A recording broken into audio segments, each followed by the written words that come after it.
Scientists recently detected something on the ocean floor near the coast of Spain. A massive rectangular grid, perfectly symmetrical, the size of a small city. It had been sitting there for thousands of years, and nobody had noticed it until now. What you are about to hear will make you question everything you thought you knew about the ancient world. Welcome to Mysterious History, the channel where the official story is never the whole story. Today we are diving deep, literally, into one of the greatest mysteries in human history, the lost city of Atlantis. Was it a myth invented by a philosopher to make a point? Or was it a real, thriving civilization that was swallowed by the sea? The answer may surprise you. Everything we know about Atlantis comes from one man, a Greek philosopher named Plato. Around 360 BC, Plato wrote about Atlantis in two of his dialogues, Timaeus and Critias. He described it as a powerful naval empire, larger than Libya and Asia combined, he wrote. It existed approximately 9,000 years before his own time. That would place Atlantis around 11,000 years ago. Plato described it in remarkable detail. Concentric rings of land and water surrounding a central island. A magnificent capital city with temples plated in gold and silver. A society of advanced engineering, vast wealth, and military power.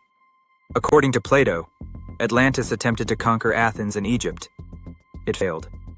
And shortly after, the gods punished the Atlanteans for their arrogance. In a single day and night of catastrophic floods and earthquakes, Atlantis sank into the ocean. Gone forever. Now here's the question that has haunted scholars for over 2,000 years. Did Plato invent this story as a moral allegory? Or was he recording something real? Many mainstream historians believe Atlantis was never real. They argue Plato created it as a cautionary tale about greed and hubris, a fictional powerful empire used to contrast with the noble ideals of ancient Athens. There is some weight to this argument. No other ancient writer before Plato ever mentioned Atlantis. Not Homer, not Herodotus, not any Egyptian or Mesopotamian text. If such a massive empire had truly existed, you would expect some trace of it in other historical records. There is also the issue of scale.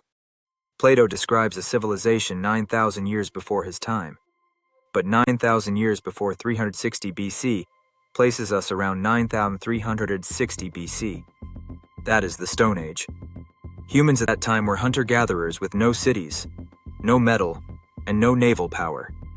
The kind of civilization Plato describes simply should not have existed yet. So the skeptics say Plato made it up. And for most of history, that was the accepted answer. But then archaeology started finding things that changed the conversation entirely. In 1995, a discovery off the coast of Japan stopped researchers in their tracks. Divers near the island of Yonaguni found massive stone structures on the ocean floor, geometric platforms, carved steps, right angles. The site stretches nearly 500 meters. Some researchers believe these are natural rock formations. Others are convinced they are man-made. The debate has never been resolved. Then there is the story of the Bimini Road. In 1968, divers off the coast of the Bahamas discovered a long formation of large, flat limestone blocks arranged in a perfect line across the ocean floor. The blocks fit together with unusual precision. Mainstream geologists say it is a natural beach rock formation, but a number of researchers have noted the stones appear to have been worked and placed deliberately. And the location matches an area of the ocean that was dry land during the last ice age, when sea levels were much lower. Which brings us to one of the most important pieces of the puzzle. Here is a fact that does not get nearly enough attention. At the end of the last ice age, approximately 12,000 years ago, global sea levels rose dramatically. We are talking about a rise of over 100 meters in some regions. Vast areas of land that were once habitable were permanently submerged. Scientists estimate that approximately 27 million square kilometers of land were swallowed by rising seas. That is an area larger than modern-day Africa. If advanced civilizations existed on those coastal lowlands, they would have been wiped out. Their cities would now be sitting on the ocean floor. And most importantly, this timeline aligns almost perfectly with Plato's account. 11,000 years ago, the end of the Ice Age, the Great Floods, It is not a perfect match, but it is far too close to be easily dismissed. So where exactly was Atlantis? Over the centuries, researchers have proposed dozens of locations. Here are the most compelling ones. 3.1. The Mediterranean. The Greek island of Santorini was home to the Minoan civilization, one of the most advanced cultures of the ancient world. Around 1600 BC, a catastrophic volcanic eruption destroyed much of the island and triggered massive tsunamis across the Mediterranean. Some researchers believe the destruction of Minoan civilization inspired the Atlantis legend. The timeline does not perfectly match Plato's account, but the parallels are striking. Theory 2. The Atlantic Ocean. This is the most popular theory among Atlantis enthusiasts. Plato specifically places Atlantis beyond the Pillars of Hercules, what we now call the Strait of Gibraltar. That puts it in the Atlantic Ocean. Some researchers point to the Azores Islands as the possible remains of Atlantis.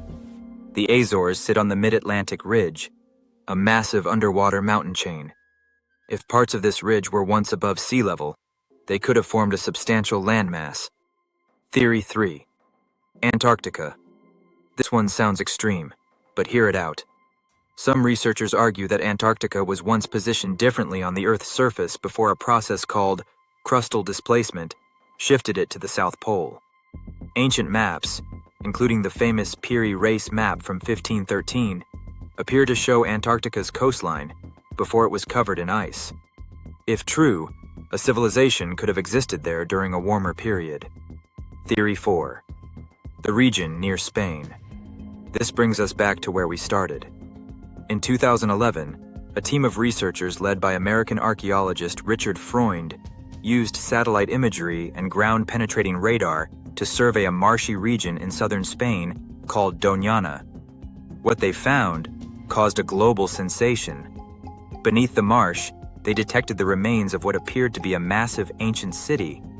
Concentric rings of structures surrounding a central area, matching Plato's description almost exactly. The team concluded this could be the remains of Atlantis, buried under centuries of silt and floodwater. The Spanish government has not permitted a full excavation, and the debate continues. We are living in the golden age of underwater archaeology. Technologies like deep-sea sonar, satellite imagery, and ground-penetrating radar are revealing things on and beneath the ocean floor that would have been completely invisible to previous generations. In 2000, researchers discovered an ancient underwater city off the coast of Cuba. Stone structures sitting in perfect formation at depths of over 600 meters. The Cuban government investigated and then went remarkably quiet. Off the coast of India, in the Gulf of Cambat, sonar scanning revealed the remains of a submerged city estimated to be over 9,000 years old. That would make it the oldest known city in human history, far older than anything mainstream archaeology currently accepts. Each of these discoveries adds another thread to the same tapestry. Civilizations existed before the Great Floods. Many of them are now underwater, and we are only just beginning to find them. Here is what the Atlantis mystery is really about. It is not just about one sunken city. It is about a fundamental question. How far back does human civilization actually go? The mainstream answer is approximately 5,000 to 6,000 years. Mesopotamia, Egypt, the Indus Valley. But a growing number of researchers and archaeologists believe this timeline is wrong. They argue that advanced civilizations existed much earlier, were destroyed by the catastrophes at the end of the Ice Age, and that most of the evidence is now sitting under hundreds of meters of water. Graham Hancock, one of the most prominent voices in this field, has spent decades diving on underwater sites around the world. His argument is simple. We have been looking for lost civilizations on land, but most of the land our ancient ancestors lived on is now underwater. We have barely even started searching there. So was Atlantis real? The honest answer is that we do not know. What we do know is this. Something happened roughly 12,000 years ago that reshaped the world. Sea levels rose. Civilizations collapsed. Entire regions were swallowed by water. Plato wrote about a powerful empire that was destroyed in a single catastrophic event.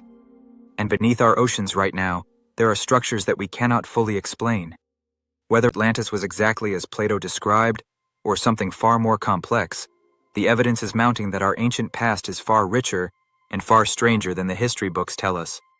The ocean holds its secrets carefully, but slowly, piece by piece, we are pulling them to the surface. If this video made you think differently about history, subscribe to Mysterious History, because this is only the beginning. New mysteries every week. The official story is never the whole story. Coming up next on Mysterious History, a 600-year-old book written in a language nobody on Earth can read. The world's greatest code breakers have tried and failed. What is the Voynich manuscript hiding? Find out next week.